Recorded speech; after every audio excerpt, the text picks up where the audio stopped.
Biology में first chapter यानी 11th class का हम लोग बायो का फर्स्ट चैप्टर देखेंगे जीव जगत के बारे में। कि आपका वहां से नाम धरे स्पेक्ट्रम ग्लोबल स्टडीज गो की ओर से आ गया सर, बहुत दिक्कत होता है सर जी। काटिए ना, उसको काटिए ना। अच्छा चलिए देखिए, आज हम लोग पढ़ेंगे जीव जगत यानी चैप्टर 1। तो पिछले क्लास में हम इन सब चीजों को पढ़ा चुके हैं, यानी जीव विज्ञान क्या है और यह कितने प्रकार के होते हैं, इसको कितने भागों में बांटा गया है, इन सब चीजों को हम पिछले क्लास में पढ़ चुके हैं। तो आज से हम लोग पढ़ेंगे, यहाँ तक हम लोग पढ़ चुके हैं कि यानी जीव विज्ञान के आधार पर आपको, यानी जीव विज्ञान के पिता अरस्तु है, जूलॉजी का अरस्तु और बोटनी का थियोफ्रेटस, इन सब चीज के बारे में हम लोग पढ़ चुके हैं, ठीक ना। ये टोटल चीज हम लोग पढ़ चुके हैं। ICJN और ICBN ये सब नोमेनक्लेचर के बारे में पढ़ चुके हैं। आज हम लोग पढ़ेंगे, हमारा टॉपिक रहेगा जीवों का कोशिकीय वर्गीकरण।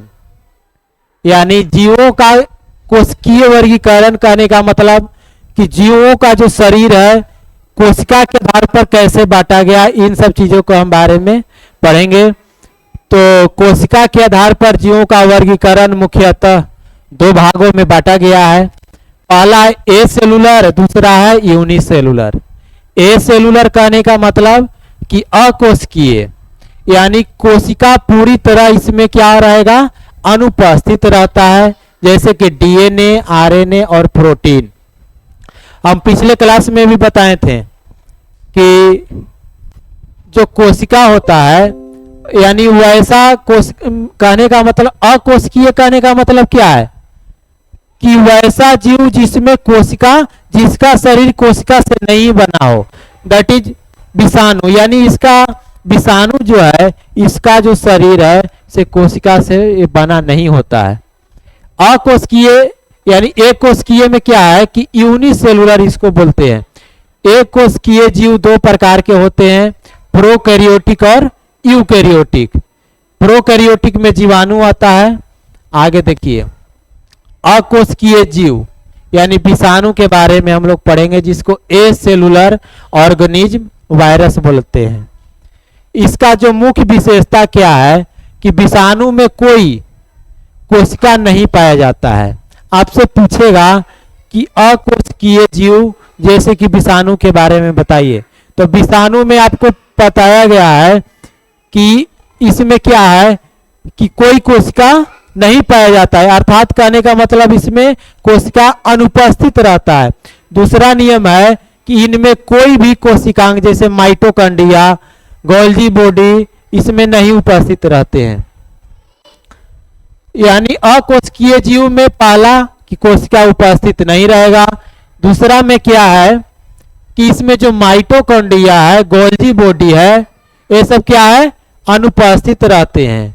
तीसरा इसका क्या है प्रॉपर्टीज कि यह केवल आनुवंशिक पदार्थ, आनुवंशिक पदार्थ जैसा कि डीएनए हो गया, आरएनए और इनके चारों ओर मौजूद प्रोटीन का खोल से बने होते हैं। आनुवंशिक पदार्थ जानते हैं ना, है वैसा पदार्थ जो एक पीढ़ी से दूसरे पीढ़ी में गुणों का स्थानांतरण करे।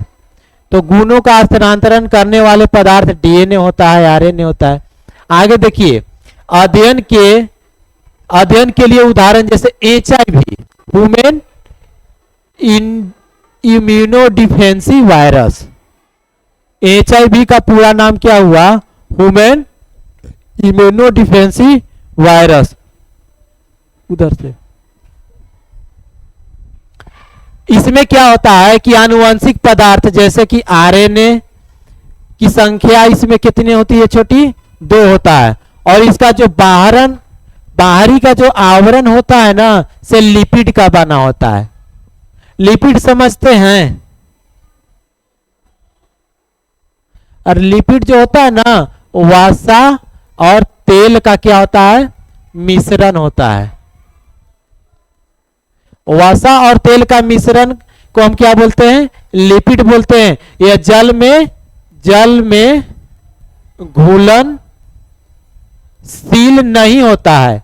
आप जानते होंगे कि जब पानी को जल में डाला जाता है तो हाँ, या जल को पानी में डालिए, कोई बात ना, और उसका जब डालते हैं तो जल के ऊपर तेल मतलब छलाया रहता है, मतलब उसके ऊपर फैल जाता है। कहने का मतलब क्या है कि नॉट सोल्यूबल इन वाटर, यानी जल में नहीं घुलता है। नहीं तो जैसे मक्खन देखिए ना, आप मक्खन खाइएगा तो मक्खन खाने के बाद जब हाथ को धोने जाते हैं तो क्या जो हाथ में लगा हुआ रहता है वो धुल जाता है, साफ हो जाता है? नहीं हो पाता है। देखिए, और प्रोटीन होते हैं जो जिसे सम्मिलित रूप से हम क्या बोलते हैं? लाइपोप्रोटीन कहते हैं।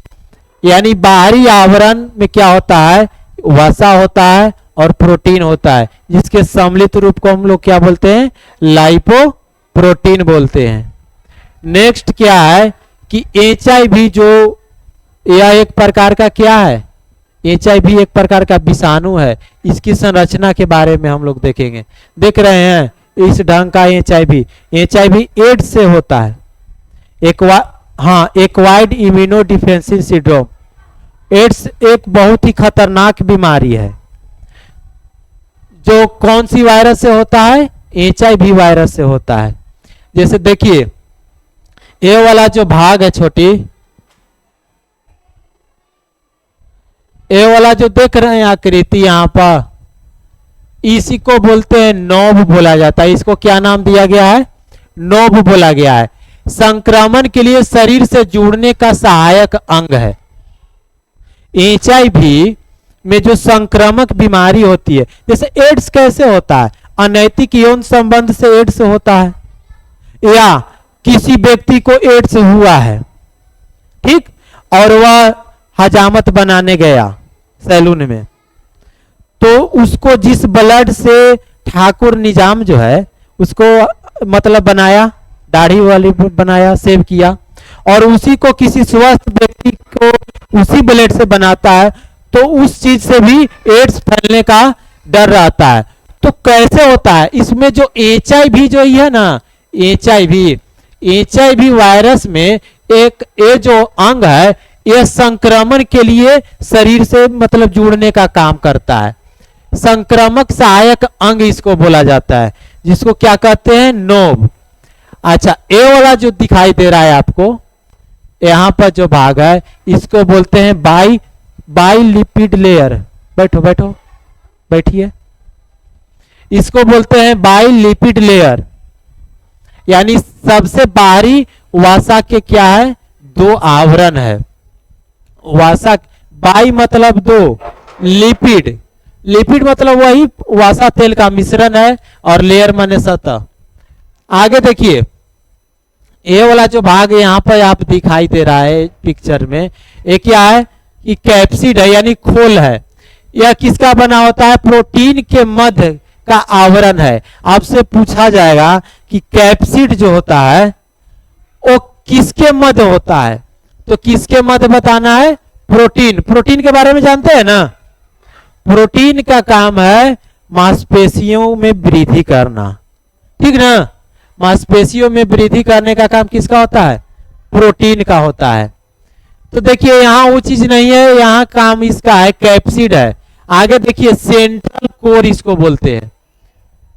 ये वाला जो भाग है, एक एक भाग को आपको दिखाया गया, इसको सेंट्रल कोर नाम से जानते हैं। यह क्या होता है कि सबसे अंदरूनी मध्य भाग है। HIV का सबसे मध्य भाग क्या है छोटी? Central core. अगला है, देखिए ये वाला जो आप दिख रहा है आपको, ये सब क्या है? तो ये सब क्या है छोटी?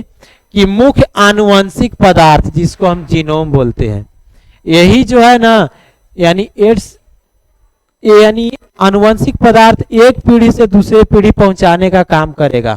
कौन? RNA, जिसकी संख्या कितना रहेगा? 2 रहेगा।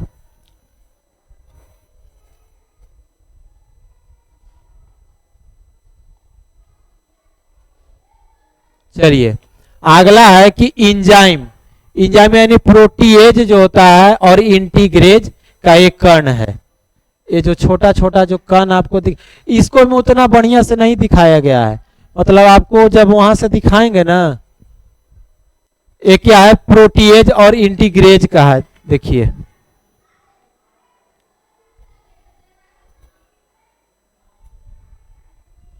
ये समझे, ये जो चित्र है, ये जो आपका फिगर बनाया गया है किसका है, HIV वायरस का है, ठीक ना। इसके तमाम अंग के बारे में सब चीज दिया गया है। अब हम लोग नेक्स्ट पढ़ेंगे कैरियोलॉजी और कोशिका के प्रकार, यानी इम्ब्रियोलॉजी ऑफ सेल। देखिए इसको टर्म, जैसे इसको कहना है कि कैरियो प्लस लॉजी, दो भाग में तोड़ के हम लोग पढ़ रहे हैं। कैरियो का मतलब होता है न्यूक्लियस, और न्यूक्लियस मतलब क्या होता है, केंद्रक। और लॉजी मतलब होता है टू स्टडी, और टू स्टडी का मतलब क्या हुआ, अध्ययन करना। तो कैरियोलॉजी जो है, यानी इसको क्या कहेंगे, विज्ञान की वह शाखा जिसके अंतर्गत हम केंद्रक के अध्ययन के बारे में हम जानकारी प्राप्त करते हैं। कैरियोलॉजी कहने का मतलब क्या है कि विज्ञान की वह शाखा जिसके अंतर्गत हम केंद्रक के अध्ययन के बारे में जानते हैं। केंद्रक में उपस्थिति के आधार पर एक कोशिकीय जीव, जैसे देखते हैं इसको में क्या है, प्रोकैरियोटिक और दूसरा है यूकैरियोटिक। प्रोकैरियोटिक, इसको जब हम दो भाग में तोड़कर पढ़ते हैं, प्रो मतलब हुआ कौन छोटी, प्रीमेटिव। प्रीमेटिव मतलब ओल्ड या प्राचीन, पुराना। और कैरियोन का मतलब होता है न्यूक्लियस। पानी है लाओ तो नहीं।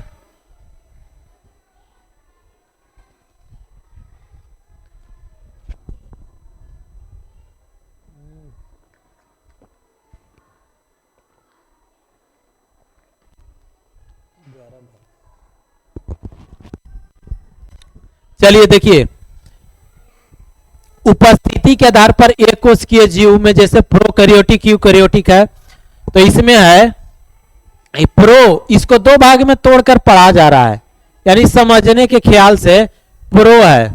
प्रो मतलब क्या हुआ, प्रीमिटिव। प्रीमिटिव मतलब ओल्ड, यानी पुराने कोशिका के बारे में, पुराने केंद्रक के बारे में हम लोग पढ़ेंगे। कैरियोन मतलब होता है न्यूक्लियस, और न्यूक्लियस का मतलब होता है केंद्रक।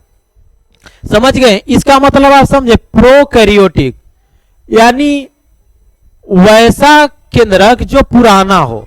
इसका एक सेंस यही ना निकल कर आया कि वैसा केंद्रक के बारे में बताया जा रहा है जो पुराना हो। यूकैरियोटिक, यू मतलब होता है ट्रू, ट्रू मतलब सत्य, और कैरियोन मतलब न्यूक्लियस। अर्थ इसका क्या हुआ कि ऐसी कोशिका जिसमें क्या हो कि साफ साफ केंद्रक दिखाई दे, इसको में केंद्रक लेस रहेगा, इसमें केंद्रक की उपस्थिति नहीं रहता। जैसे जीवाणु में आपसे पूछेगा कि निम्न में किसमें केंद्रक पाया जाता है, दे देगा ऑप्शन, तो जीवाणु में केंद्रक पाया जाता है, नहीं पाया जाता है, ये एब्सेंट होता है। आगे देखिए यूकैरियोटिक में क्या होता है कि इसमें साफ साफ केंद्रक दिखाई देता है। ठीक, नेक्स्ट हम लोग पढ़ेंगे प्रोकैरियोटिक कोशिका, जैसा कि बैक्टीरिया। प्रोकैरियोटिक में बैक्टीरिया है ना, जीवाणु, इन्हीं के बारे में देखेंगे। तो देखिए जीवाणु का मुख्य आंतरिक विशेषता क्या है, उसका इंटरनल प्रॉपर्टीज, यानी उसके बारे में हम लोग पढ़ेंगे, उसके क्या अंदर का गुण है, इन सब चीजों के बारे में देखेंगे। तो देखिए यह एक प्रोकैरियोटिक जीव है, इसमें सत्य यानी ट्रू न्यूक्लियस नहीं पाया जाता है। प्रोकैरियोटिक कोशिका में क्या होता है कि केंद्रक नहीं पाया जाता है, पहला। दूसरा क्या है कि इसके स्थान पर क्या होते हैं, न्यूक्लियाइड क्या होते हैं नामक आनुवंशिक पदार्थ होता है। इसमें केंद्रक नहीं पाया जाएगा, किसमें, प्रोकैरियोटिक कोशिका में केंद्रक उपस्थित नहीं होता है, बल्कि केंद्रक के जगह पर क्या होता है, न्यूक्लियाइड रहता है, जिसमें क्या होता है, डीएनए होता है। इसमें क्या है तीसरा कि मुख्य डीएनए के अलावा एक अतिरिक्त क्या होता है कि वृत्तीय डीएनए, जिसको हम सर्कुलर डीएनए पाया जाता है, जिसे हम क्या कहते हैं, प्लाज्मिड कहते हैं। तीसरा बात है, तीसरा पॉइंट क्या है छोटी, कि इसमें न्यूक्लियड रहेगा किसके जगह पर, केंद्रक के जगह पर। समझ रहे हैं बात के, जीवाणु में केंद्रक अनुपस्थित रहता है। पहला बात, यानी प्रोकैरियोटिक में समझना क्या है कि जीवाणु में केंद्रक नहीं होता, यानी प्रोकैरियोटिक जीव में केंद्रक नहीं पाया जाता है। तो केंद्रक के जगह पर क्या होता है, न्यूक्लियोइड रहता है। ठीक ना, क्या रहता है, न्यूक्लियोइड। तीसरा पॉइंट है कि मुख्य डीएनए के अलावा एक अतिरिक्त होता है, एक्स्ट्रा सर्कुलर डीएनए होता है, जिसे हम क्या कहते हैं, प्लाज्मिड। यानी वृत्तीय डीएनए को हम क्या कह सकते हैं, प्लाज्मिड कह सकते हैं। हाँ, नेक्स्ट है कि शरीर में प्रोटीन के निर्माण के लिए राइबोसोम उपस्थित होते हैं, जिन्हें हम प्रोटीन का फैक्ट्री बोलते हैं। ये पिछले क्लास में आप लोग 10th क्लास में भी पढ़े होंगे कि प्रोटीन का फैक्ट्री किसको कहा जाता है, राइबोसोम को, जो प्रोटीन संश्लेषण करने का काम करता है। ठीक ना। नेक्स्ट पॉइंट क्या है कि ऊर्जा और श्वसन यानी रेस्पिरेशन के लिए इसमें क्या होता है, मीसोसोम पाए जाते हैं। अब आपसे पूछेगा कि मनुष्य जैसे श्वसन फेफड़ा के द्वारा करता है, मनुष्य श्वसन फेफड़ा के द्वारा करता है, तो जीवाणु किसके द्वारा करता है, मीसोसोम के द्वारा। तो जीवाणु में श्वसन करने का अंग क्या है छोटी, मीसोसोम। अब देखिए, हम लोग विषाणु के संरचना पढ़े, पूर्व में पढ़े ना, अब हम लोग को पढ़ना है जीवाणु के संरचना, स्ट्रक्चर ऑफ बैक्टीरियल सेल। तो ये देखिए, ये क्या है, यह क्या है छोटी, बैक्टीरिया का संरचना है। जो देख रहे हैं, यह जो दिखाई दे रहा है इसे क्या है, जीवाणु का एक संरचना है, जीता जागता प्रत्यक्ष। समझ रहे हैं, इसमें क्या है कि ए वाला जो भाग जो स्प्रिंग टाइप का जो टेढ़ा मेढ़ा जो दिखाई दे रहा है, यह क्या है, न्यूक्लियोटाइड है। इसमें क्या है कि मुख्य क्या होता है, केंद्रक के स्थान पर क्या पाया जाता है, न्यूक्लियाइड पाया जाता है। पहले बताएं। अच्छा, यह जो देख रहे हैं आवरण, यह क्या है, कैप्सूल का है। यह बाहरी सुरक्षा आवरण है, यानी प्रतिकूल परिस्थितियों में बचाने का काम करता है।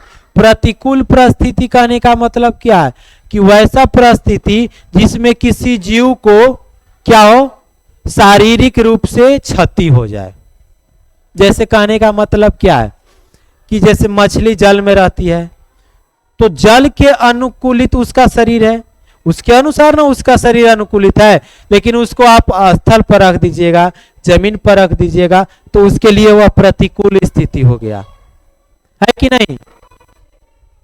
जैसे रेगिस्तान में ऊंट है, तो उसके अनुसार उसका शरीर अनुकूलित है, लेकिन उसको जब जम्मू कश्मीर में रख दीजिएगा, ठंडे प्रदेश में रख दीजिएगा, तो उसको क्षति होगा कि नहीं होगा, होगा। पिछले क्लास में ये चीज हम बताए थे। यानी प्रतिकूल स्थिति में उसको बचाने का काम कैप्सूल यानी बाहरी आवरण करता है।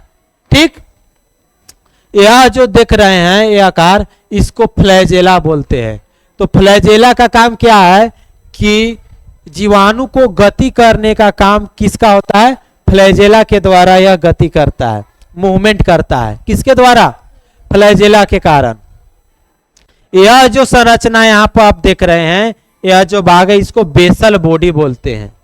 बेसल बॉडी कहने का तात्पर्य क्या है कि वह स्थान जहां से फ्लैजेला शरीर से जुड़ता है, यानी इस जगह पर फ्लैजेला शरीर से, यानी किसके शरीर से, जीवाणु के शरीर से जुड़ने का काम करता है इस जगह पर। तो आप लोग बताइएगा, फ्लैजेला का जीवाणु में क्या काम है, गति करना, है ना। अच्छा, यहां पर देखिए क्या है कि प्लाज्मिड के बारे में यहां पर दिया गया है कि अतिरिक्त वृत्तीय जो होता है, अतिरिक्त वृत्तीय एक्स्ट्रा सर्कुलर जो होता है, इसको क्या बोलते हैं, प्लाज्मिड बोलते हैं। यह जो छोटे छोटे कण जो आपको दिखाई दे रहे हैं, यही क्या है छोटी, प्रोटीन का संश्लेषण हो रहा है। अर्थात कहने का मतलब क्या है कि यह प्रोटीन है। ठीक, चलिए यहां जो आप देख रहे हैं धंसा हुआ भाग आपको दिखाई दे रहा है, इसी को क्या कहते हैं, मीजोसोम, जो जीवाणुओं को श्वसन के लिए सहायक अंग माना गया है। आगे है जीव द्रव, जिसको प्रोटोप्लाज्म, यह कोशिका के अंदर तरल पदार्थ होता है जो कोशिका को जिंदा रखने का काम करता है। ठीक ना। तो हम लोग पढ़ चुके, क्या क्या पढ़े, विषाणु के बारे में पढ़े, उसके विशेषताओं को जाने, उसका संरचना देखें, उसके बाद जीवाणु के बारे में उसकी संरचना को हम लोग पढ़ चुके हैं। चलिए अगला है कि प्रोकैरियोटिक कोशिका। प्रोकैरियोटिक कोशिका यानी जीवाणु, बैक्टीरिया, इसमें क्या है, ये जो संरचना देख रहे हैं ना, किसका है, प्रोकैरियोटिक कोशिका में जीवाणु का है। यह जो देख रहे हैं इसको बोलते हैं फ्लैजेला। ये जो पूंछ जैसा है ना, पूंछ जैसा आकृति है, इसको क्या बोलेंगे छोटी, फ्लैजेला बोलते हैं। यह जीवाणु को गमनशील अंग है। इसकी सहायता से क्या होता है, जीवाणु क्या करते हैं, गति करते हैं।